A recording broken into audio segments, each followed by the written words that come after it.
네, 안녕하세요. 주식은 역시 기리기리스의 기리십니다. 안녕하세요, 기리분들. 자, 오늘은 완전 산타 파월이 선물을 준 날이라고도 볼 수 있겠죠. 다만 이 와중에 코스피는 조금 약한 흐름을 나타내고 있는데 장 막판에는 다시 또 고개를 쏙 들고 끝냈으면 좋겠습니다. 같이 공부하시죠. 렛츠 기릿! 첫 번째 소식을 보도록 하겠습니다. 오늘의 제목은 소리질러라고 말할 수 있겠죠. 네, 그렇습니다. 연준의 피봇이 공식화가 되었고요. 어제 파월이 물가 안정을 회복하기에는 아직까지는 갈 길이 멀지만 금리 인상 속도를 조절하는 게 타당하다 이렇게 말을 했습니다. 그리고 그 시기까지 구체적으로 이야기를 했는데요. 12월 당장 이번 달입니다. 이번 달 회의에서 인상 속도 조절이 바로 올 수도 있다 이렇게 말을 하며 증시는 특히 어제 미국 증시가 화성을 가는 걸 확인할 수 있었죠. 그래서 어제 나스닥은 무려 4.4%나 급등했고, 또한 테슬라는 7% 상승, 애플도 5% 상승, 아마존도 8% 상승으로 대부분의 성장주가 좋은 흐름을 나타냈다라고 볼 수 있습니다. 그리고 이 와중에 WTI는 다시 또 상승해 80달러로 거래를 마감했다고 합니다. 어제 우리가 공부했다시피 이번에 12월 달에 오펙 플러스에서 결국은 감산이 나와서 유가가 오를 거다 이런 예측이 나왔는데 그게 실제로 이루어질지 관심 있게 봐야겠네요. 그런데 이 와중에 JP 모건은 신내지 말라고 합니다. 너무 흥분하지 마라. 미국 증시는 올해 말부터 내년 1분기 사이에 다시 또 저점을 찍는다. 이렇게 JP 모건이 언급을 했다고 합니다. 물론 증시가 계속 무한정 오를 수는 없겠지만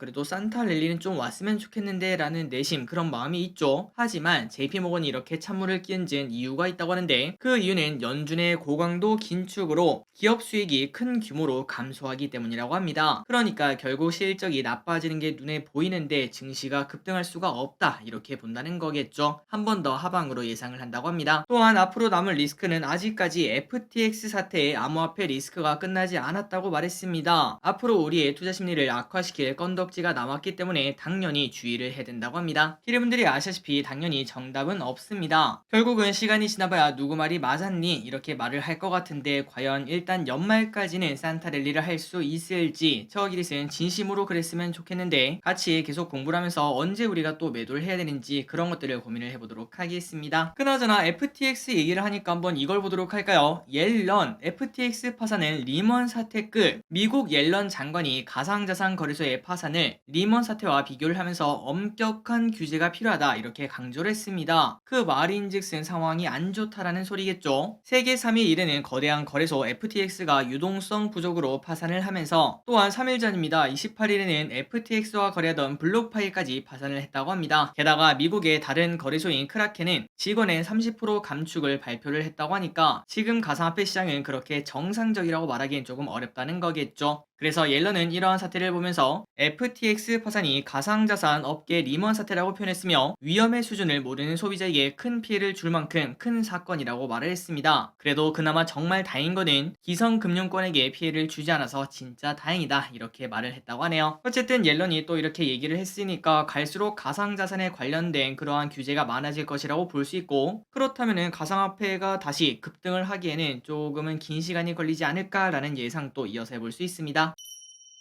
다음입니다. 어쨌든 안 좋은 소식을 봤지만 지금 증시가 오르는 거는 팩트겠죠. 그리고 12월 또 오를 수 있다 이러한 전망이 많은데 그 와중에 긴축 속도를 조절하니까 건설주가 급등한 흐름을 나타냈습니다. 왼쪽에 보시면은 건설에 관련된 폐기물 처리, 건설 중소형 긴축 속도가 조절되면은 당연히 성장주가 급등하겠지라고 생각을 했는데 오히려 성장주라고 하기에는 좀 거리가 먼 건설주가 급등하는 걸 볼 수 있죠. 그렇다면 그 이유가 뭔지 보도록 하겠습니다. 자, 그 이유는 바로 부동산 업계가 금리 때문에 힘들어하고 있었죠. 여러분들 알고 계실 거라고 생각합니다. 금리가 높으니까 부동산 시장이 쭉 가라앉고 그렇다면 당연히 건설주가 안 좋을 수밖에 없죠. 그 와중에 레고랜드 사태에 따른 유동성 악화까지로 씨름을 하고 있고 이틀 전에는 한 중소 건설사라고 될지 모르겠지만 그 건설사도 파산을 했다 이런 얘기가 나왔었습니다. 그만큼 상태가 좋지 않았죠. 하지만 금리가 이제 좀 멈춘다, 금리 상승 멈춘다 이런 얘기가 나오자 아직까지 힘들긴 하지만 그래도 더 힘들어지진 않겠다라는 생각이 나오면서 투자 심리가 개선이 된 걸 확인할 수 있습니다. 그러니까 좋아지는 건 아니지만 더 나빠질 데가 없다라는 기대 기대감이라고 볼 수 있겠죠. 어쨌든 이렇게 급등하는 모습을 나타낸 건설주, 특히 중소형 건설주 주주분들 진심으로 고생 많으셨고 앞으로 흐름이 어떻게 나올지 모르겠지만 꽃길만 걷기를 진심으로 바랍니다. 다음입니다. 그 와중에 환율도 1,300원이 깨졌다고 합니다. 불과 얼마 전만 하더라도 1,500원 간다라는 이야기도 있었지만 하지만 이렇게 깨지는 걸 확인할 수 있네요. 참고로 1,300원이 깨지는 거는 지난 8월 12일 이후 3개월 만이라고 하니까 정말 오랫동안 우리가 힘든 시간을 보냈구나 라는 생각을 해볼 수 있습니다. 환율이 이렇게 10월달 초반까지 급등할 때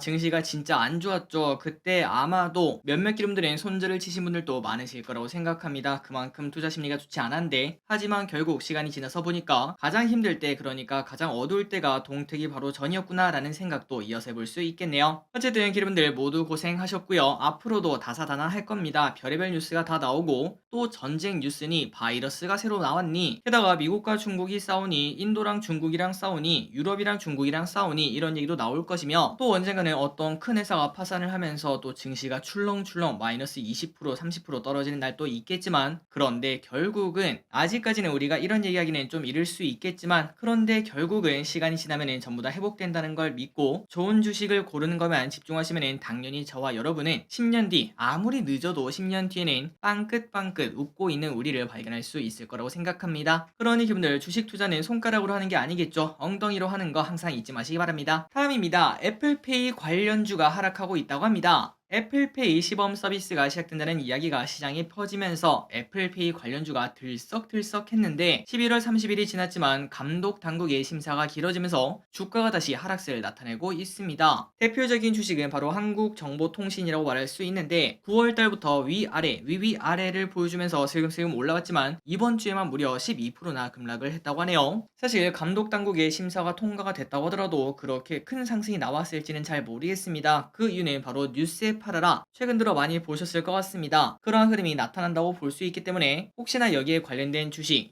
이 주식은 애플페이 하면은 대박 나겠는데 이런 생각으로 접근할 수 있겠지만, 물론 100%는 아니고 또 종목마다 다르겠죠. 또 어떤 호재가 있니, 그리고 그 회사에 어떤 가치가 있니, 거기에 따라 다르겠지만 평균적으로 보자면은 반짝 상승은 나올 수 있겠지만 애플페이가 실제로 나오더라도 추세적인 상승이 나타나기는 조금 어렵다라고 볼 수 있습니다. 만약 그렇게 상승이 나오더라도 애플페이 때문에 올라가는 게 아니라 그 주식 자체가 애초에 올라갈 주식이었다라고 말할 수 있겠죠. 그러니 매번 공부하는 부분입니다. 테마주는 그냥 테마주일 뿐, 조심 또 조심, 항상 조심하시고, 그 다음에 사람들이 모두 관심을 가질 때, 특히 저 기리씨 이렇게 뉴스를 다룰 때 그때가 가장 조심할 때라는 거 잊지 마시기 바래요. 다음입니다. 주유소 휘발유 품절 대란, 화물연대 파업으로 사람들이 휘발유를 쓸어 담고 있다고 합니다. 야, 이거 나중에 없으면 어떻게, 이런 걱정이 나온다는 거죠. 화물연대가 파업하면서 주유소 기름이 동날 수 있다는 걱정에 미리 기름을 가득 채우려는 사람들이 늘어나고 있으며, 파업이 길어지면 길어질수록 주유소에서 기름을 구할 수 없을 수도 있다라는 생각이 나온다고 합니다. 그래서 어제 기준 11월 30일 기준 휘발유 경유가 품절된 주유소는 서울에서 15곳, 경기도 3곳, 인천이 2곳, 충남이 3곳 등 일단 아직까지는 다 위쪽 지방이라고 볼 수 있겠네요. 위쪽 지방에서 23개의 주유소가 지금 현재 휘발유 대란이라는 걸 확인할 수 있다고 합니다. 그래서 이에 정부는 군용 탱크롤이 5대와 수협에서 보유한 탱크롤이 13대를 긴급 투입을 한다고 하는데 그렇게 많은 수량은 아니겠죠. 과연 이걸로 얼마나 급한 불을 끌지 확인을 해봐야 될 것 같습니다. 다음입니다. 이러한 상황이 나타나자, 기름 대란이 나타나자 정부에서는 유조차도 업무 명령을 할 것에 대해서 검토를 하고 있다고 합니다. 지금은 시멘트 업계에만 이러한 업무 명령을 내렸는데, 그런데 유조차에도 내린다는 거겠죠. 그렇다면 협상은 어떻게 되고 있는가? 어제 2차 협상을 했는데 단 40분 만에 결렬이 되었습니다. 사실 인사하는 시간 빼고 나면은 그냥 이거 안 되겠는데요 하고 그냥 바로 뛰쳐나왔다고 볼 수 있겠죠. 대화 자체가 안 된다는 걸 확인할 수 있습니다. 그러자 정부에서는 더 강하게 안전운임제 연기는커녕 폐지할 수도 있다, 이런 압박까지 하고 있다고 하니까 완전 강대강이라고 볼 수 있겠네요. 이런 상황이 펼쳐지면 어느 한쪽은 부러져야 끝날 것 같은데 과연 어떤 식으로 흘러갈지, 그리고 이 와중에 유조차도 업무 명령을 검토하고 있는데 일단 화물연대는 당연히 거부를 하고 있으며 총파업을 이어나가겠다 이렇게 말을 하고 있다고 합니다.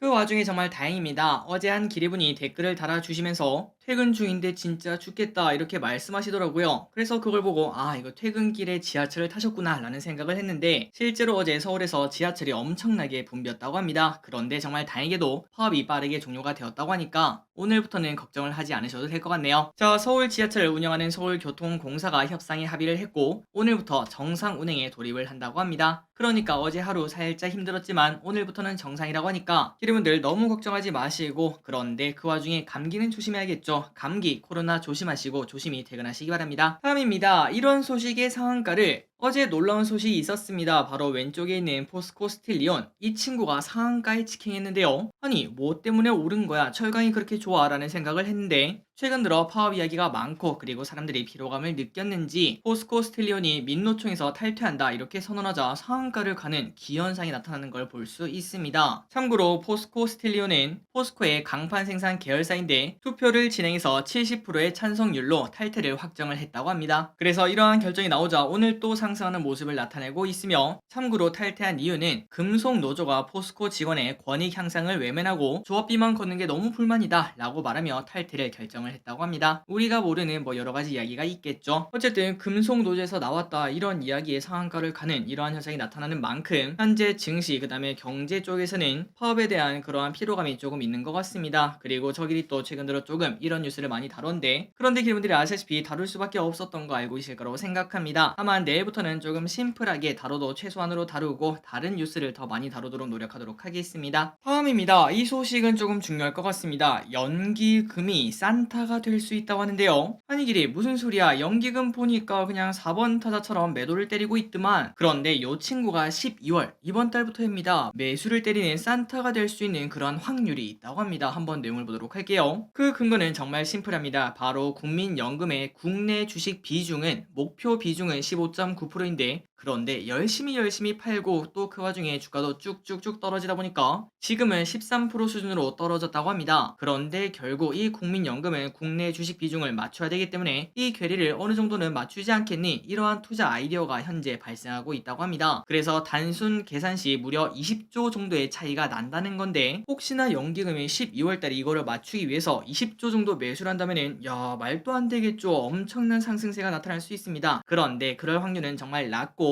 그냥 최소한 연기금이 지금 매도하는 것만 멈추더라도 혹은 딱 25%만 써서 5조 정도만 매수를 한다고 하더라도 시장의 색깔이 충분히 바뀔 수 있습니다. 그렇기 때문에 12월에 산타랠리가 만약에 나타난다면은 그 중심에는 또 연기금이 있지 않을까라는 기대가 나온다는 거겠죠. 그렇기 때문에 지금 연기금이 무엇을 매수하는지 그런 것들을 관심 있게 볼 필요가 있다고 생각합니다. 일단 매수하면은 연기금은 그게 오를 때까지 매수하는 어떻게 보면은 돈으로 때려 패는 그러한 전략을 사용을 하고 있는데, 그런 연기금이 지금 어떤 주식에 집중하는지 이거는 매우 중요하다고 볼 수 있습니다. 한번 꼼꼼하게 확인해 보시기 바랍니다. 다만 이 와중에 그냥 그 반대 이야기를 딱 드리자면은 한 전문가는 이렇게 말했습니다. 국민연금은 9월달 말에 13% 수준의 낮은 비중을 그때 가지고 있었고 그렇다면 그때부터도 충분히 매수할 수 있었다. 그런데 10월과 11월 두 달 동안 흐름을 봤을 때 순 매수는커녕 1조 넘게 매도를 했기 때문에 12월에 기대하기도 당연히 어렵다라고도 해석을 해볼 수 있다고 합니다. 그러니까 이거는 목표 비중이지 굳이 지킬 필요가 없으니까 이거 하나 때문에 연기금이 돌아온다 이렇게 말한 거는 조금 과한 생각으로도 해석을 해볼 수 있다고 합니다. 여러분들은 어떻게 생각할지 모르겠습니다. 다만 이 와중에 연기금이 만약에 오늘부터 조금 매수를 해준다면은 일단 연기금이 무엇을 사는지 이거만큼은 꼭 확인을 해야 된다고 생각합니다. 다음입니다. 요즘은 케이크 경쟁이 난리. 연말하면은 역시 케이크입니다. 그리고 이 말 하면은 아마도 기르분들 야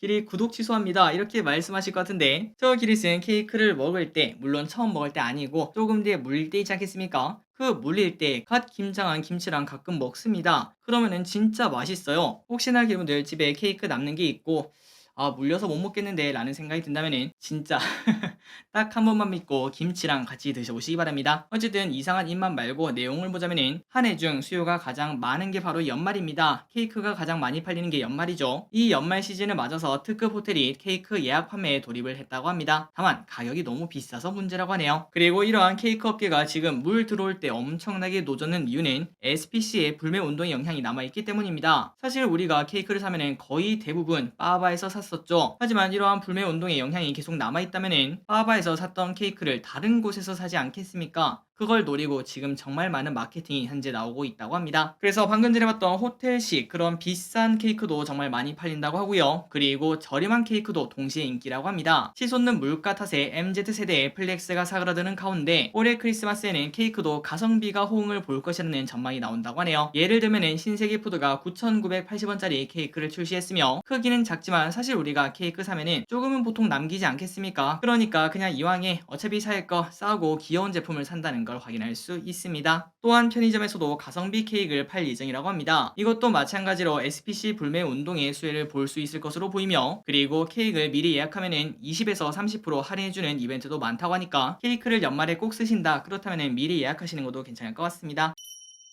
다음 소식입니다. 불과 몇 개월 사이에 분위기가 확 바뀌었습니다. 고객님, 자동차 보고하세요. 12월에 들어서면서 이제 자동차 업계는 대규모 할인과 저금리 프로모션을 진행하면서 고객 수요 잡기에 나섰다는 소식이 나왔습니다. 캐스펀 올해 경차 판매 1위를 기록한 기념으로 최대 100만원의 할인을 제공하고 캐시백 혜택도 제공을 한다고 합니다. 그리고 트레버스는 콤보 프로그램을 이용한 고객에게 400만원의 현금과 2.9%의 이율을 72개월까지 제공을 하고 르노는 연내 계약 및 출고 고객에게 경품을 제공, 쌍용을 렉스턴을 일시불로 구매하면 130만원 상당의 바우처를 제공을 한다고 합니다. 또한 캐딜락 XT5 고객은 48개월 무이자 할부, 요즘 같은 고금리에 무이자를 때리네요. 또한 마세라티는 제휴금융사 이용 시 24개월 무이자 할부 등 이러한 이벤트가 현재 나오고 있는 걸 확인할 수 있다고 합니다. 불과 얼마 전까지만 하더라도 자동차를 사는 우리가 갑이 아니라 자동차를 판매하는 쪽이 갑 아니었겠습니까? 그만큼 자동차가 안 나오니까 상황이 역전이 되었는데 또다시 원래대로 상황이 또 바뀌는 걸 확인할 수 있습니다. 하지만 이 와중에 우리가 아무리 눈을 씻고 봐도 캐스퍼를 제외하고는 현대 기아차 이야기는 없죠. 맞습니다. 현대 기아차는 아직도 잘 팔리고 있기 때문에 일단은 이러한 이벤트가 나오지 않는 걸 확인할 수 있습니다. 결국 이런 걸 봤을 때 세상 모든 거는 수요와 공급이구나 라는 걸 한 번 더 느낄 수 있네요. 다만 얼마 지나지 않아서 현대 기아차도 이러한 프로모션이 나올 것을 충분히 예상을 해볼 수 있습니다. 다음입니다. 최근 해외에서 SUV 차량에 펑크가 나타나는 현상이 나오고 있다고 합니다.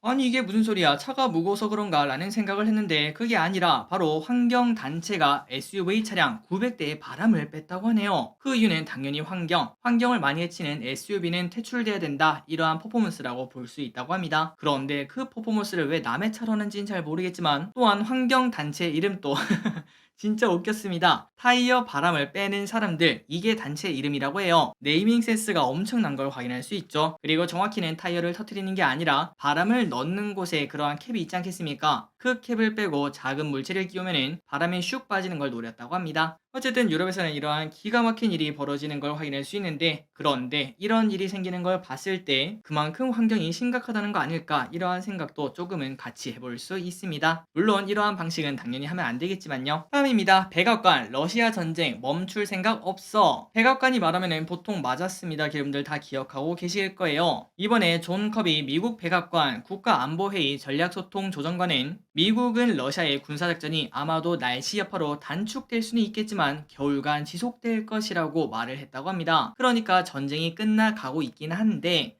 일단 바로 끝나진 않고 겨울은 좀 지나야 되지 않겠니? 라는 뉘앙스로 받아들일 수 있겠네요. 이러한 뉴스가 나오면은 결국은 우크라 재건주가 힘이 빠질 수밖에 없을 것 같은데 과연 우크라 재건주가 빠지면은 우리가 또 사야 될지 이 부분을 한번 고민을 해보시기 바랍니다. 마지막 소식입니다. 현대차가 CATL 배터리를 채용을 한다고 합니다. 현대차 그룹이 CATL에 최대 1000km 주행이 가능하다는 3세대 배터리를 유럽과 한국에 적용할 예정이라고 하는데, 아니 야 현대차는 왜 중국 걸 쓰는 거야 라는 생각을 했지만 그런데 이미 CATL의 배터리를 쓰고 있다고 합니다. 그런데 이번에 이런 결정을 내린 거는 첫 번째, 공급망을 다변화하기 위해서 늘린다는 것이고, 우리가 요즘 좀 많이 느꼈습니다. 한쪽에 몰빵하면 무슨 일이 생기면 대처가 안 된다는 거. 그렇기 때문에 그러한 다변화를 노린다라고 볼 수 있고, 그리고 전기차 생산력이 증가하는 만큼 배터리 물량도 미리 확보를 해야 되기 때문에 CATL에게도 이렇게 다리를 뻗는다고 볼 수 있습니다. 참고로 3세대 배터리인 CTP 배터리는 테슬라 모델 3에도 장착이 된다고 하니까 뭐 안 좋은 배터리를 쓰는 건 아니겠죠. 당연히 좋은 배터리라고 생각합니다. 가격도 저렴하고 주행거리도 길어서 장점을 가지고 있습니다. 참고로 현재는 코나에 CATL 배터리를 사용을 하고 있는데 내년부터는 포터, 니로, 봉고 이렇게 넓힐 계획이라는 거 참고하시면 될 것 같습니다. 자, 오늘의 공부 여기까지 끝났습니다. 항상 이렇게 같이 공부해서 진심으로 감사합니다. 지금까지 기르셨습니다.